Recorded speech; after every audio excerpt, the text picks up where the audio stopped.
बेशक जग मंदिर मस्जिद तोड़ो, बुल्ले शाह ये कहता, पर प्यार भरा दिल कभी न तोड़ो, इस दिल में दिलबर रहता। सूफियों की जमात से बात जब माता रानी के दरबार में पहुंचती है तो यही आवाज क्या गाती है? माता जिनको याद करे वो लोग निराले होते हैं, माता जिनका नाम पुकारे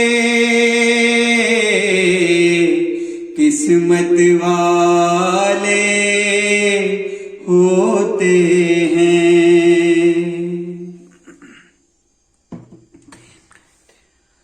दोस्तों, 3 गायक दिए, 3 गुलकार मेरे शहर अमृतसर ने, और तीनों की खासियत कि वो अपने अपने फील्ड में one of the unique personalities. एक का संबंध आजादी से पहले का, अमृतसर में उसका जन्म हुआ, कोटला सुल्तान सिंह में। मैंने नहीं देखा, एक के बारे में सुना और एक को बहुत पास से देखा। अब जिसको पास से देखा वो आज हिंदी सिनेमा जगत का एक बहुत मकबूल गायक है। शायद जो गीत वो गा देता है वो किसी दूसरे के लिए गाना संभव ही नहीं होता। और अब बात करता हूं उस गुलकार की जिसके बारे में हमारे बड़े माता पिता जो थे वो बात किया करते थे। और खासियत ये है कि ये जो आज का सिंगर और ये जिनके बारे में मैंने सुना था, ये दोनों मेरे जो मेरा घर था उसके बिल्कुल पास में रहा करते थे। इसीलिए एक को बिल्कुल सामने से देखा और एक उसी मुआशरे में, उसी कम्युनिटी में, नमक मंडी जिसको हम पंजाबी में लून मंडी कहते हैं, वहां इनका जन्म हुआ, शक्ति नगर में। नाम रखा गया नरेंद्र खरबंदा। अब नरेंद्र खरबंदा जो बच्चा है वो, ये 7 भाई हैं और 1 बहन है। मां को गुरु मानता है अपनी को, कैलाशवती को, क्योंकि बहुत अच्छी बेटें गाती है माता की।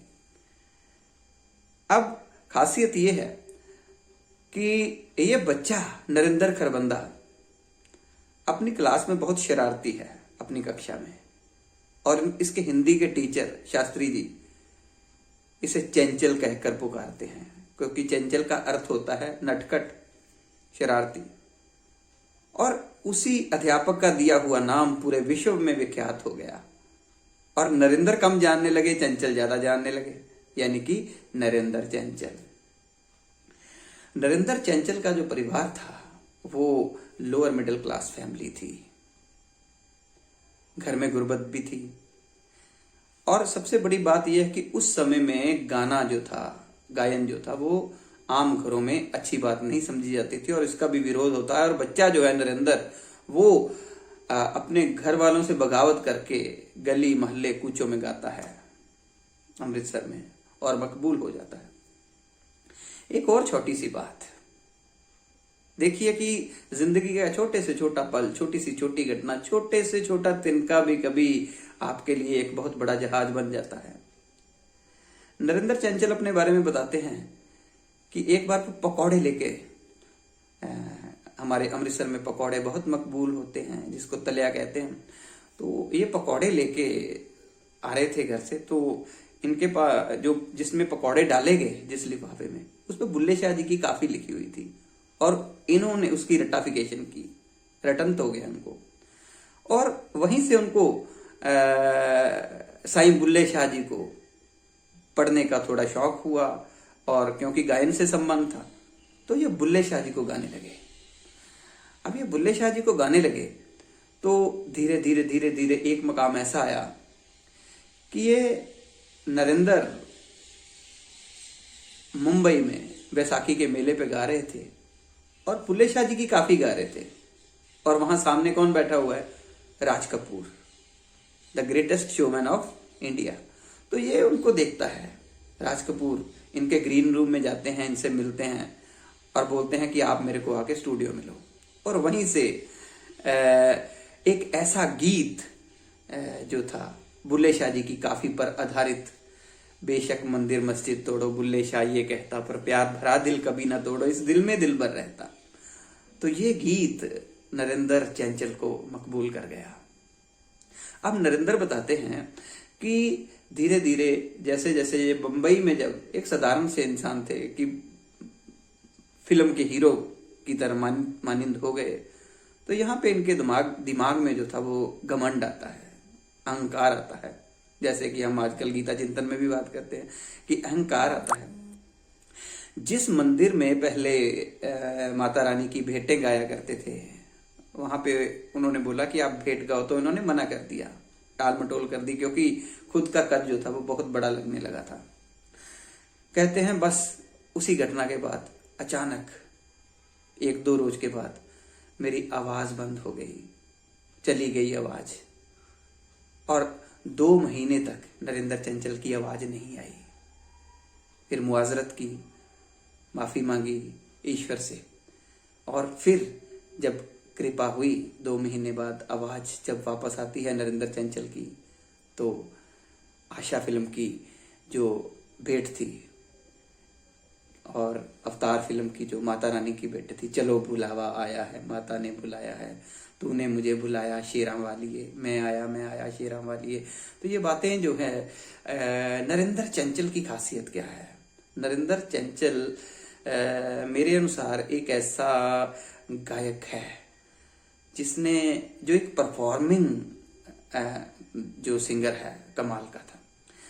उन्होंने ये जो जगराता माता रानी की चौकी, माता रानी का जगराता इतना मकबूल हो गया, पूरे उत्तरी भारत में नहीं पूरे देश में मकबूल हुआ।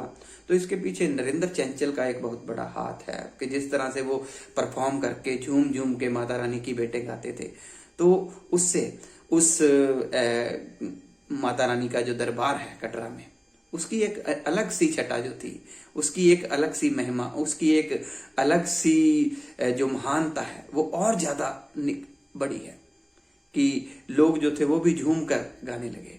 और हमने तो देखा है कि जब हम वैष्णो देवी के दरबार में जाते हैं तो किस तरह से नरेंद्र चंचल की आवाज गूंजती है। और कोई भी नवरात्रे आने वाले, कोई भी नवरात्रे हिंदू समुदाय में ऐसे नहीं है कि जिसमें नरेंद्र चंचल की भेंट के बगैर वो जागरण जो है वो पूरा हो जाए। तो आज ये मशहूर सिंगर जो कि मेरे शहर का है वो इस दुनिया से रुखसत हो गया है। तो उनको परमात्मा उनकी आत्मा को शांति दे। थोड़ी सी बातें थी जो आपके साथ साझा की थी, और ये भी साथ में बताता जाऊं कि सूफी जमात से, सूफी काव्य से बात जो थी वो शुरू होती है, इश्क शुरू होता है परमात्मा का और माता रानी के दरबार के साथ जाकर जुड़ता है, जो उन्हें अपार सफलता जो है वो दिलाता है। और इनकी डायरेक्ट इंटरव्यूज वगैरह जो सुन के मुझे लगा कि कहते हैं, नरेंद्र चंचल खुद बताते हैं कि जब वो माता रानी की भेंट गाते हैं तो उनको अपनी माँ की याद आती है। और वो ये भी कहते हैं कि मुझे अपनी माँ कभी भी नहीं भूली, शी वॉज माई फर्स्ट गुरु, कि उन्होंने, क्योंकि वो खुद अच्छी भेंटें गाती थी तो उनको देखकर मेरे को भी शौक हुआ और उन्होंने मुझे मंदिर साथ ले जाना शुरू किया, अपने साथ गवाना शुरू किया। सो माँ, अपनी माँ, ये सबसे बड़ी माता होती है, माता रानी होती है। ये जिस माता रानी को झूम झूम कर नरेंद्र चंचल को आप सुनते रहे हो, शायद वो उसकी अपनी ही माँ कैलाशवती थी। ये मेरा मानना है, बाकी सब आप खुद समझदार हो, आपकी अपनी धारणा, आपकी अपनी विचार धारा हो सकती है।